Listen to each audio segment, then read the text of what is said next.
Welcome to the live stream. Today I want to talk about Cardinal Sarah and some of his recent comments. And so it looks like this was posted on November 24th, so pretty recently. Cardinal Robert Sarah had an interview with Le Figaro, and he said, I believe that Pope Francis has clearly explained his intention in the various ad limina visits by the French and Polish bishops.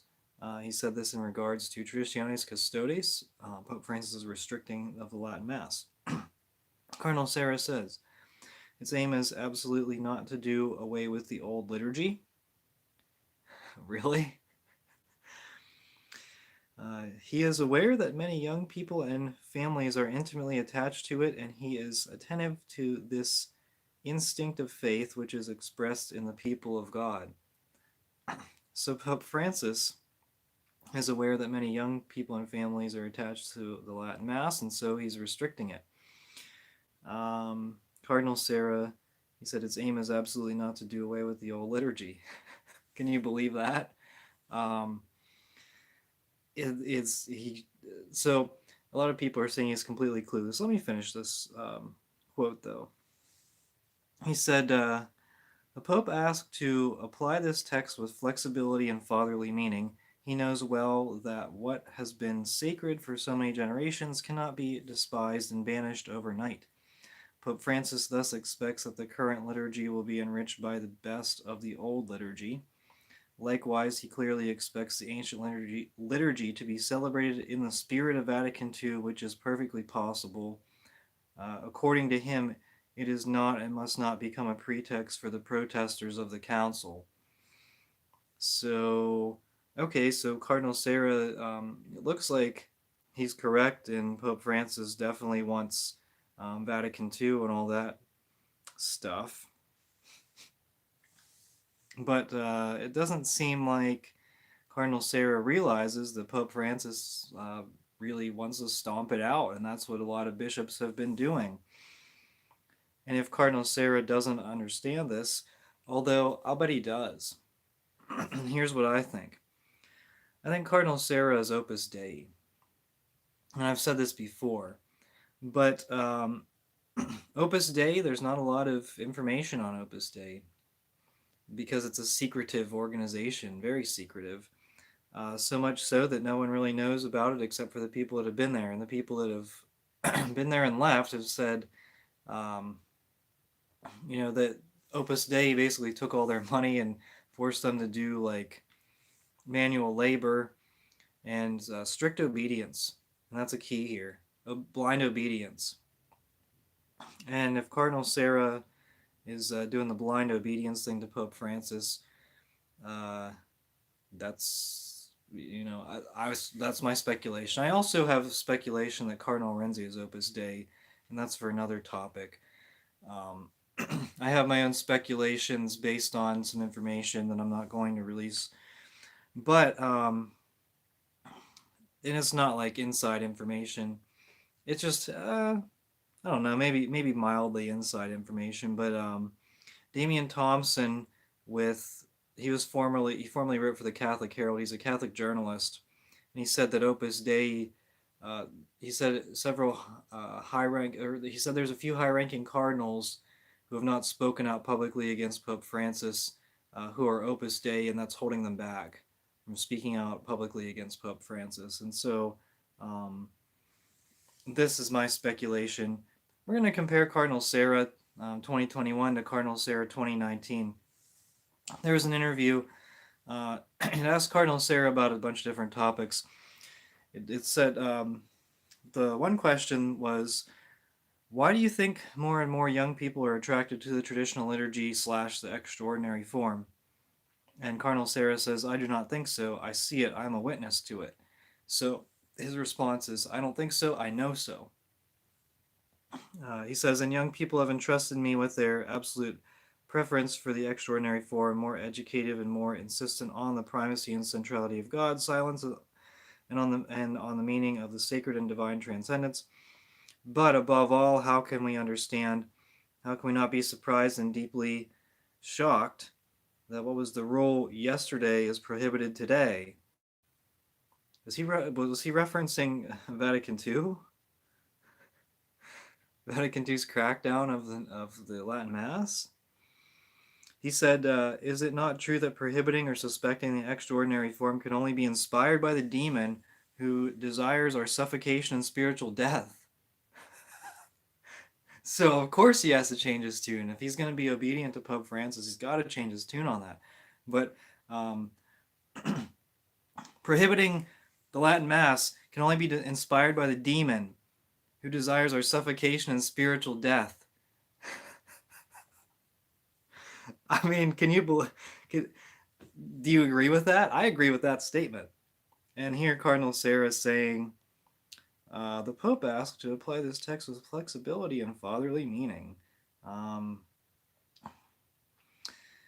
the aim of Traditionis Custodes is absolutely not to do away with the old liturgy.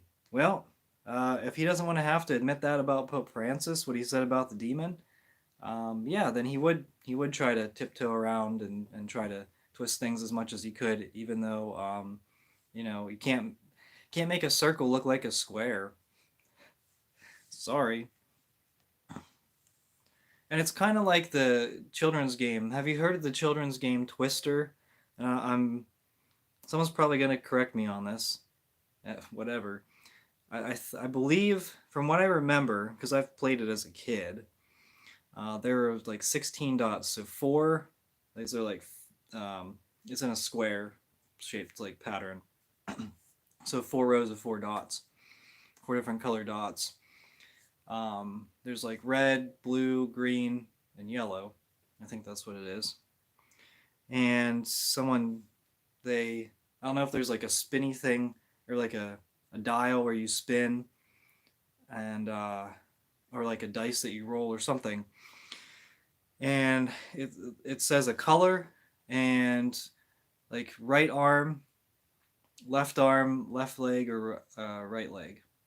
And you have to put your hands. I'm sorry, are not hands and feet. Sorry, and you have to put like it says like right hand on green, left hand on blue, and so you go back and forth. And I guess you play this with other people, and so they're using the same like sort of board as you. It's like a plastic like tablecloth type thing that you put on the floor.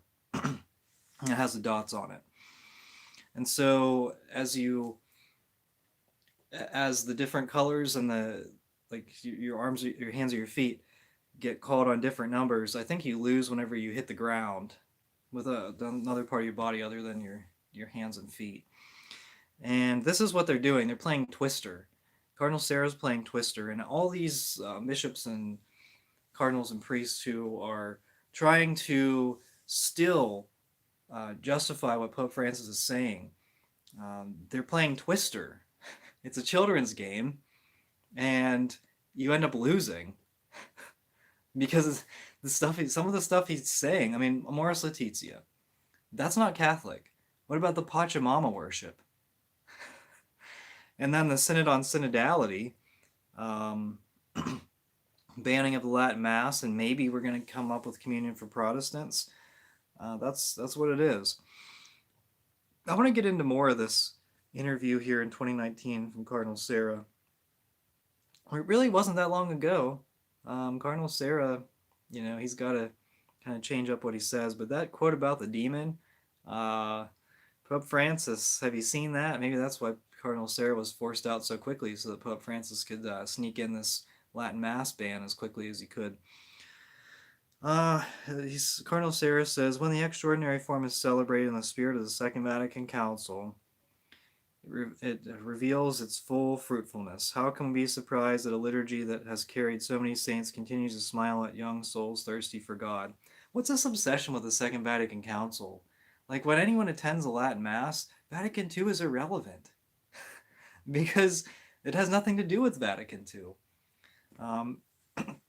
I was reading through Vatican II's Sacrosanctum Concilium today. Not a ton, but some of it was good, some of it was bad. I mean, it's irrelevant. I'm like, good thing we have a liturgy. Like, I don't know. I do know. It wasn't good. He says, Cardinal Sarah says, like Benedict XVI, I hope that the two forms of the Roman Rite will be mutually enriching. This implies getting out of a hermeneutic of rupture. What does he think about that now? Pope Francis more or less said that the two different liturgies, the forms of the liturgy were different rites. He's said that several times. Cardinal Sarah says both forms have the same faith and the same theology. Again, we're playing Twister. Let's see, my right hand's on green, my left hand's on red, and maybe my left foot is on green. I don't know. Um, to oppose them is okay. Cardinal Sarah says to oppose both forms have the same faith and the same theology. To oppose them is a profound ecclesiological error. It means destroying the church by tearing it out of its tradition and making it believe what the church considered holy in the past is now wrong and unacceptable. What a deception and insult to all the saints who have gone before us. What a vision of the church. I think he's referencing the people that are hostile towards the Latin Mass in this situation. What does he have to say now that all these bishops have banned the Latin Mass? Or at least they've significantly restricted it. He's not speaking out about that. He's saying, "Oh, Pope Francis is this is a great document." Yeah, okay, all right. Does he want to be Pope? Because there's a 0% chance of that, and I've said that before. A lot of people are saying, "Oh, he's only saying that because he wants to be named Pope." No, he has no chance. So, and what are you going to do what are you going to do when the new Pope who's elected is hostile towards the Latin Mass? You're going to say the same things, probably.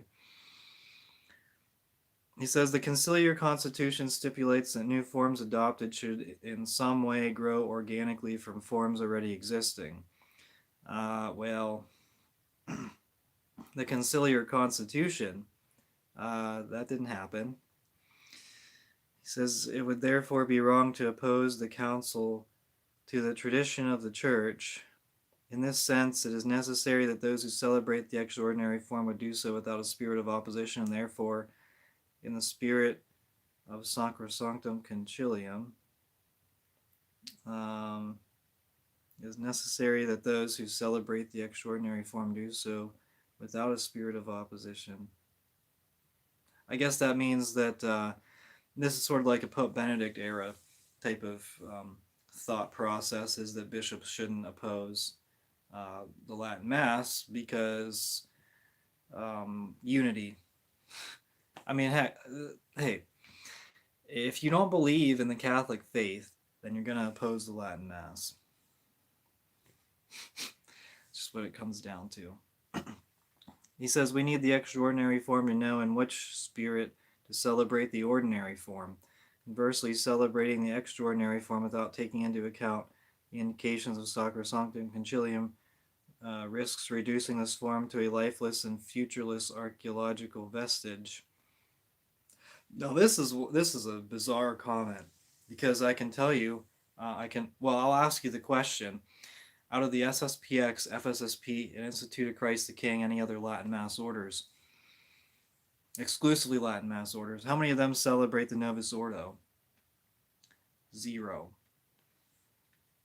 Maybe there might be a few of them that celebrate the Chrism Mass once a year. The cons celebrate the Chrism Mass once a year. How does... So he has to tip his hat.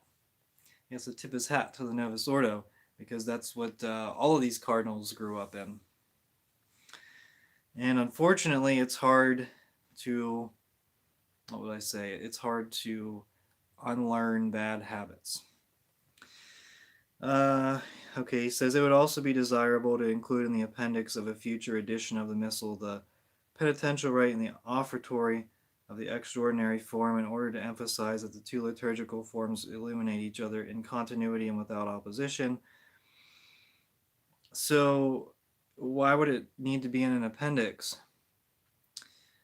Why would it need to be in an appendix of a future edition? Why not just reform the reform?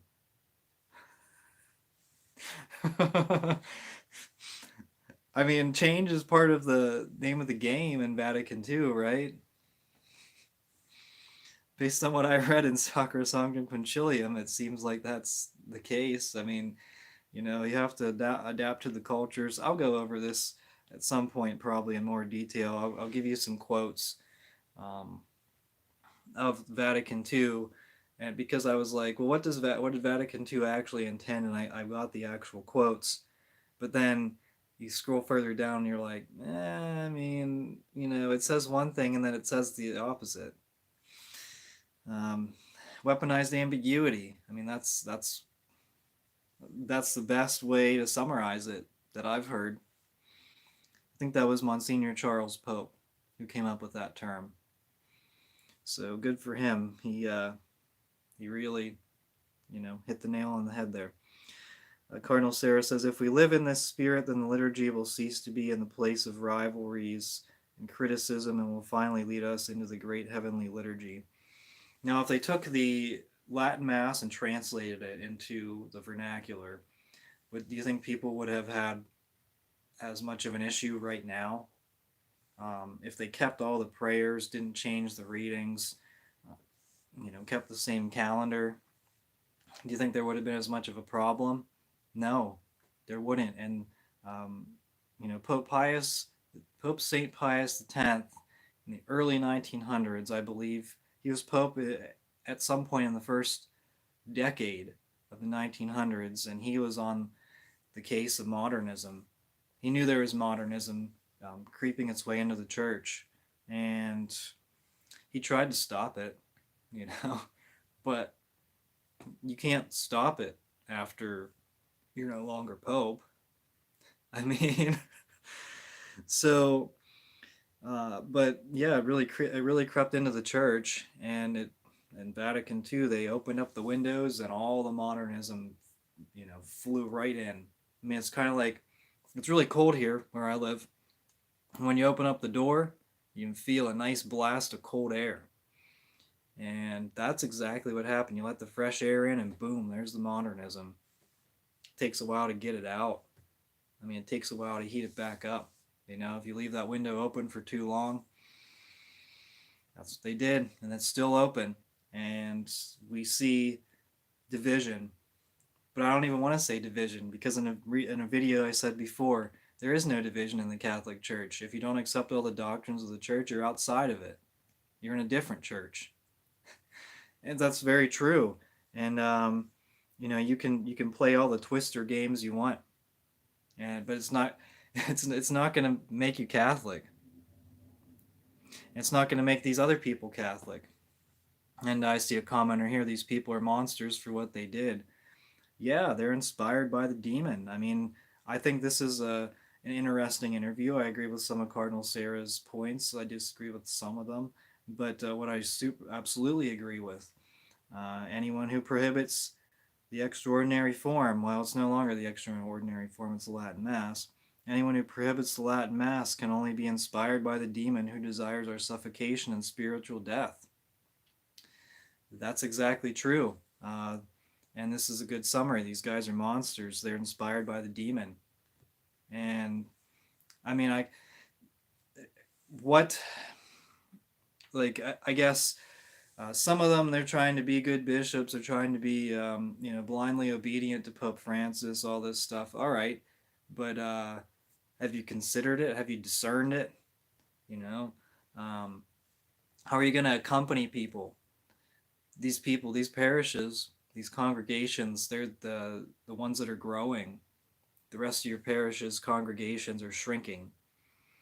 And so you're going to stomp out the Latin Mass just because, the Vatican released some ambiguous document that was presumably very spiteful. I don't know. It's inspired by the demon. So, all right. Well, Cardinal Sarah, you see the two faces, or the two faces. I don't know. You see the two different opinions of Cardinal Sarah, two different thought processes here. One's to make excuses for Pope Francis whenever he does something that doesn't seem to be Catholic, and the other is for Cardinal Sarah to speak his mind. And right now, he's not speaking his mind. He's just trying to justify what Pope Francis did. That's really it's really detrimental to us as Catholics.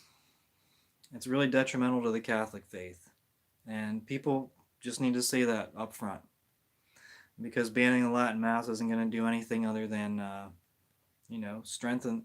Well, it's going to strengthen the Catholic. It's going to strengthen the Catholics in their determination and their ideas that the Latin Mass is the true Mass of the Roman Rite. It basically justifies us, because the modernists are so much against it that it's got to be right. You see people promoting LMNOP. You see them promoting all the Pachamama ceremonies. People in the native headdresses and the drumming and the Aztec rituals and everything. Um, clown clown masses. I don't know if there's any of those. Maybe at Parent Ryan's parish. But just overall, like, a sense of the lack of reverence. They have banned communion on the tongue. We'll see that. We're going to see that. Probably going to see that coming up again. And you got to resist whatever way you can. And that's it. We're going to do that. Thank you so much for watching, everyone. We are the laity. We will not be silent.